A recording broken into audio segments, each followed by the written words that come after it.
మృత్యుంజయాయ రుద్రాయ నీలకంఠాయ సంభవే అమృతేశాయ సర్వాయ మహాదేవాయ తే నమః. సర్వమంగళమాంగళ్యే శివే సర్వార్థసాధికే శరణ్యే త్ర్యంబకే దేవి నారాయణి నమోస్తుతే. నేటి కాలమాన విశేషాలను గమనిద్దాం.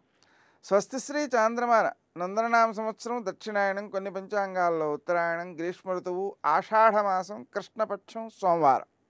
సూర్యోదయం 5:51 సూర్యాస్తమయం 6:51. తిథి షష్ఠి సాయంకాలం 5:08 వరకు. నక్షత్రం పూర్వాభాద్ర మధ్యాహ్నం 12:43 వరకు. వర్జం రాత్రి 11:03 నుంచి 12:47 వరకు. దుర్ముహూర్తం మధ్యాహ్నం 12:47 నుంచి 1:39 వరకు. మరల మధ్యాహ్నం 3:23 నుంచి 4:15 వరకు.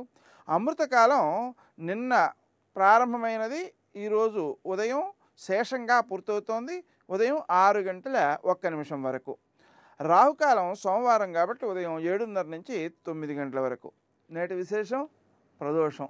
నిజానికి మిగిలిన వారాల్లో వచ్చేటువంటి ప్రదోషం కంటే సోమవారం నాడు వచ్చేటువంటి ప్రదోషానికి చాలా విలువ ఎక్కువ. ఎందుకంటే ప్రదోష సమయము శివప్రీతికరమైనదే, అదేవిధంగా సోమవారము శివప్రీతికరమైనదే. కాబట్టి గౌరీదేవికి ప్రీతికరమైనది కాబట్టి మనం ఆ శివపార్వతులను అలాగే సంతానంతో కూడినటువంటి వారిని పూజించుకుంటూ రోజంతా వినియోగించవచ్చు. సాయంకాలం ముఖ్యంగా సూర్యాస్తమయం జరిగినప్పటి నుంచి 1:12 వరకు ఆ ఆరాధన వలన, శివారాధన వలన చాలా ఉత్తమమైనటువంటి ఫలితాలని కూడా సిద్ధిస్తాయి. నేటి ఆణిముత్యం.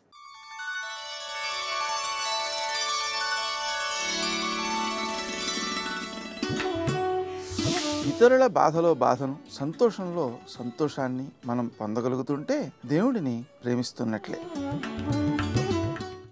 వైరాగ్యం అంటే ఒంటరిగా జీవించడం కాదు, వాంఛలను జయించడం.